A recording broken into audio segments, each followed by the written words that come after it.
بسم الله الرحمن الرحيم. السلام عليكم ورحمة الله وبركاته. ازيكم يا حبايبي؟ عاملين ايه؟ صباح الفل عليكم. ان شاء الله هتبقى حلقة مهمة جدا جدا يعني. حابة اتكلم معاكم في شوية حاجات بالنسبة للفراخ البيضة. بس الحلقة ديت انا حباكي تحط لها لايك، لان هتبقى حلقة صدقيني مهمة، وانا حابة ان الكل يستفيد. يعني اول حاجة هتعمليها اسمعي الفيديو، ولو عجبك انزلي حطي لايك علشان يوصل للناس كلها. لان ان شاء الله احنا في الحلقة دي هنجيب علاج بشري، وهنبدأ نفتحه كده مع بعض، وهنشوف ايه العلاج البشري. بس مبدئيا انا حابة اقول لكم على حاجة. الفراخ اللي عندي ديت حاليا ده مش برد، دوت كتمة مكان. البرد اعراضه بتبقى غير كده. انا اديت لهم يومين ريفو كده فوق شويه معايا، بس دلوقتي كتمة مكان عندهم في المكان. دوت حاجه اسمها مايكوبلازما يا حبايبي، ده كده مرض اسمه مايكوبلازما. بيصاحب الفراخ لو انت مكتمه بقى على الفراخ قوي. بس انا مش مكتمه قوي، بس ماشي. انا بقى هعمل ايه؟ النقطه اللي انا غلطت فيها مش عايزاكي بقى تبداي تغلطي فيها. وعايزه اقولك على شويه حاجات هتاخدي بالك منها في السن ال20. المفروض بقى تبداي تعملي الحاجات اللي انا هقولها لك دي. في سن من لما بتجيبي الكتكوت من اول يوم لحد 20 يوم، بيبقى محتاج درجات حرارة معينة بتظبطي كده الدنيا عنده. من بعد ال20 يوم لازم تبدأي تفتحي عليهم، لازم تبدأي تفتحي وتهوي. بيبقى محتاج حاجة تنفسي. لو عرفتي تدي علاج موسع شعب في اليوم ال20 هينفع معاكي وهيبقى حلو جدا جدا. وده اللي انا رشحه، يعني ده اللي انا رشحه. وهقول لكم دلوقتي اسم علاج انا لسه جايباه من الصيدليه، ما فتحتش اي علاج ولا حاجه. حابه اوريهولك برضو عشان انتي لو حابه تستعمليه. بس مبدئيا اول خطوه هعملها ايه؟ ان انا هبدا اوسع عليهم. اول حاجه هتوسعي، لو انتي مضيقه المكان هتوسعي. تاني حاجه هعمل ايه؟ بصوا بقى، انا مش عارفه هو هيبان ولا لا، بس تاني حاجه هبدا اعمل كده. تمام، هبدا ان انا افتح عليهم زي ما انتوا شايفين كده. بصوا يا حبايبي اهو، حبيت اعمل معاكم عملي عشان برضو تشوفوا انا بعمل ايه بالظبط. الشباك كده فتحته كله اهوت. تمام، هسيبه مفتوح كده زي ما انتوا شايفين. بالليل بقى بعد العصر كده لو لقيت ان الجو بدأ يبرد، هبدأ هسك الشباك بستارة خفيفة كده.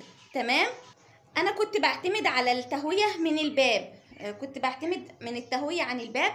فانا دلوقتي هتبدأي تفتحي جزء جزء. انا سكيت الباب دلوقتي، فتحت كده الجزء الامامي اهوت. هاجي بكره ان شاء الله هفتح باب الاوضه حته حته حته حته لحد ما افتح باب الاوضه خالص. يعني برضو احنا مش عايزين نفتح جامد علشان ما يزيدش عليهم البرد. طيب احنا النهارده هنعمل ليهم ايه؟ هنعمل خلطه في الاكل، وهنعمل خلطه هنبدا نحطها في العين ذات نفسها. والعلاج ده انا جايباه وهوريهولك دلوقتي اهوت، عشان انا عايزاكي برضو تجيبي زيه. هصوره وهسيبهولكوا اهو. بصوا اهوت اسمه اهو، اسمه اهوت يا حبايبي. سي اهو، هسيبلك بقى ان شاء الله اسمه كده. الصور دي هصورها كده واحطها بحيث ان انت تجيبي دوت امبول حقن اهيت. ودوت اهوت مضاد حيوي واسع المجال حلو جدا، دوكسي مايسين اهو. بصوا اهو، يبقى احنا جبنا ده وجبنا ده. هسيب لكم الصور علشان اللي عنده مايكوبلازما زي كده في العينين الحمراء اللي مدمعه شويه بس مفيش اعراض برد، اعرفي ان ديت من كتمه المكان، وابداي فتحي على فراخك المكان.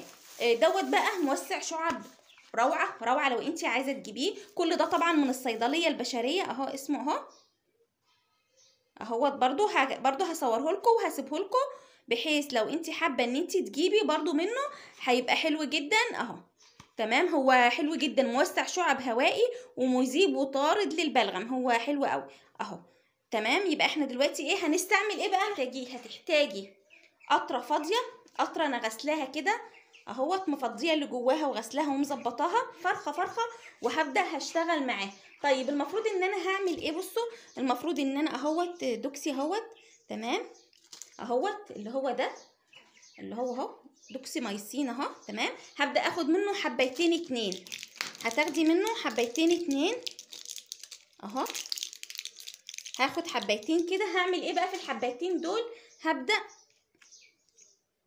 هفتح الايه، هفتح ديت كده وهبدا احطها جوه الايه. ثواني، بصوا بدات افتح اهو الحبايه، وهبدا افضيها ايه، هفضيها هنا كده بالراحه كده، اشتغلي بالراحه، وفضي الايه، وفضي اللي جواها هنا كده اهو. تمام اهو، فضيت كده اول واحده، مش هطول عليكم، هفضي التانية وهرجع لكم. اهوت يا حبايبي فضيت الاتنين اهمت كده، فضيت حبايتين. طيب هعمل ايه بقى تاني؟ هبدا بقى ان انا اخد الامبول اللي انا جايباه ده. بصوا الامبول اللي انا جايباه اهوت لسه مبرشم. تمام، هبدا اعمل كده. تمام، هبدا بقى هعمل ايه؟ بصوا هبدا هفضيه هنا اهو، هفضيه هنا كده كله اهو. ان انت ايه تفضيه كده، تسحبيه بالسرنجه وتبداي تفضيه. طيب المفروض بقى ان انا هعمل ايه؟ يبقى احنا حطينا حبايتين وحطينا معاها الحقنه اللي هي ديت اللي احنا جبناها. هبدا بقى اقفل على الكلام ده حلو قوي اهوت، ولازم ترجيه حلو قوي. هترجيه كده ايه، هترجيه دوب معاكي. انا بقى هرجه كده وهرجع لكم الكلام ده. هبدا بقى همسك فرخه. بصوا انتوا شايفين عينيها عامله ازاي، هي ما عندهاش برد ولا حاجه. هبدا بقى افتح اللي انا عاملاه ده، هحط نقطه واحده بس في عينيها. ايه المفروض ان انت تتحكمي فيها كده، تبداي ان انت تعمليها كده اهو، وهتبداي تحطي واحد، شايفين؟ لحد ما تبدا ان هي تاخد نفسها معايا اهو. هفضل ان انت تفضلي عاملاها كده عشان ما تنزلش السائل اللي انت عملتيه. تمام يا حبايبي، يبقى انتوا كده شفتوا الطريقه قدامكم. على فكره انا ما عنديش الا فرخه واحده بس هي اللي عينيها حمراء، يعني هي فرخه هي اللي عينيها حمراء، بس حبيت اعمل معاكم علشان برضو لو انتي قابلك المشكله دي تبداي. لو عندك انتي فراخ كتيره او جايبه مجموعه فراخ وقابلك بلازمه، تعرفي ازاي تتصرفي. اول حاجه لازم تفتحي المكان كويس قوي. تاني حاجه هنبدا نعمل لهم خلطه البصل والثوم والليمون. ضربت بصلايه مع فصين ثوم مع نص ليمونه اهيت زي ما انتوا شايفين.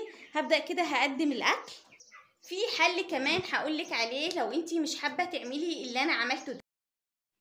طيب هتبداي تعملي ايه؟ هتبداي تجيبي العلاج ده وهتاخدي كبسوله واحده بس على رتل الميه، وتبداي تقدميه كده للفراخ.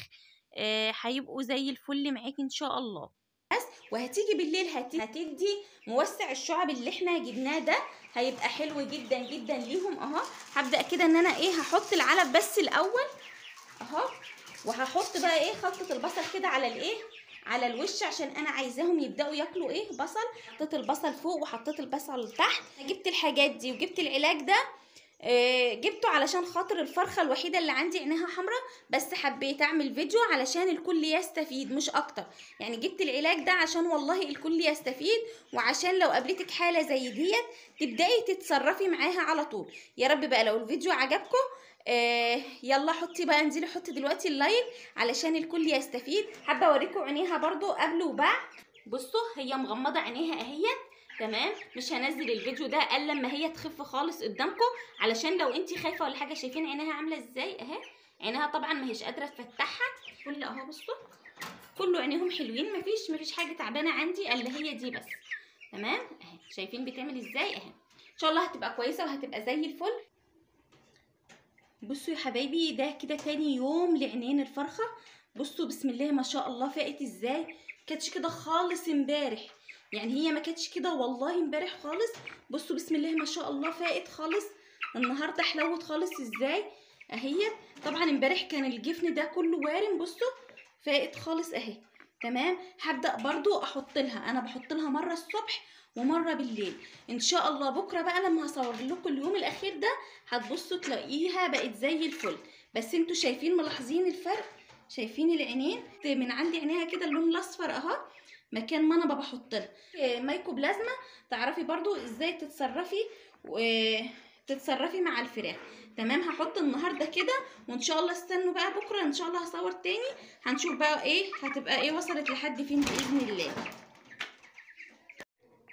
طيب بصوا حبايبي اهيت، ودي بقى النتيجه الاخيره بتاعت عينيها اهو. شايفين بسم الله ما شاء الله عينيها فاقت خالص ازاي اهو.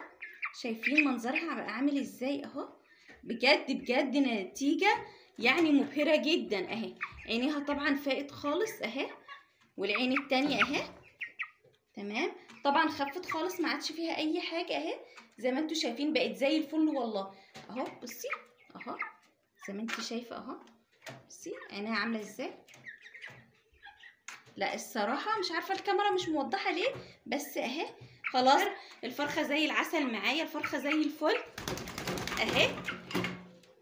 حبايبي انا عارفه ان الفيديو ممكن يكون طويل شويه عليكم، بس معلش دي كانت نتيجه وكان لازم بكل امانه اقولك عليها. مش عايزاكي تقلقي، اول يوم بتحسي كده ان عينيها التهبت اكتر، بس هتيجي على بالليل هتلاقيها بدات تفوق واحده واحده، بس يومين اتنين بس العلاج وبدات تفوق، بس بعديها بقى تالت يوم بدات تتحسن، رابع يوم بدات تفوق معايا خالص كده. يعني انا ما حطيتش العلاج الا يومين اتنين بس، تمام. انت ممكن تحطيه 3 ايام لو العينين عندك ملتهبه جامد، 3 ايام ما تزوديش عن كده، ان شاء الله هيبقوا زي الفل معاكي. وبرجع اكد عليكي اهم حاجه التهويه الكويسه، ما تقفليش ما تكتميش، هتبقى الفراخ معاكي زي الفل. والله نتيجتها كانت زي العسل الصراحه، وكانت مبهره بالنسبه لي. حبيت افيدك، لو انت شايفه بقى ان انت استفدتي فعلا من الفيديو ده شيريه، علشان اللي عامل برضو مشروع واللي عنده فراخ يبدأ يستفيد بالعلاج اللي احنا جبناه.